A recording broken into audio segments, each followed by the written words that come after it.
ایام بیز یعنی چاند کے 13، 14 اور 15 تاریخ کو روزے رکھنا مستحب ہے، اور احادیث طیبہ میں اس کی فضیلت بیان کی گئی ہے۔ ہمیں کوشش کر کے ان ایام کے روزے رکھنے چاہیے، اور اس پر جو احادیث موجود ہیں ان میں سے ایک حدیث ابو داؤد شریف میں ہے۔ راوی کہتے ہیں کان رسول اللہ صلی اللہ تعالی علیہ وسلم یأمرنا ان نصوم البیض 13 و14 و15۔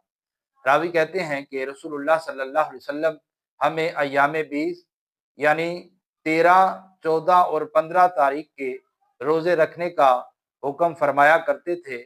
وَقَالَ هُنَّ كَهَيْئَةِ الدَّهْرِ، اور ارشاد فرمایا کہ یہ روزے رکھنا ایسا ہے گویا کہ ساری زندگی ہی روزے رکھنا ہے۔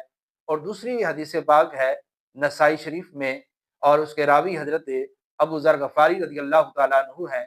تو آپ فرماتے ہیں کالا آمرانا رسول اللہ صلی اللہ علیہ وسلم ان نصوم من الشہر 3 ایام البیض 13 و14 و15۔ حضرت ابو ذر غفاری رضی اللہ تعالیٰ عنہ کہتے ہیں کہ رسول اللہ صلی اللہ علیہ وسلم نے ہمیں ہر مہینے میں ایام بیض کے 3 روزے یعنی 13، 14 اور 15 تاریخ کو روزے رکھنے کا حکم فرمایا۔ اور تیسری حدیث پاک ہے جس کے راوی بھی حضرت ابو ذر غفاری رضی اللہ تعالیٰ عنہ ہے، اور یہ بھی نسائی شریف میں ہے۔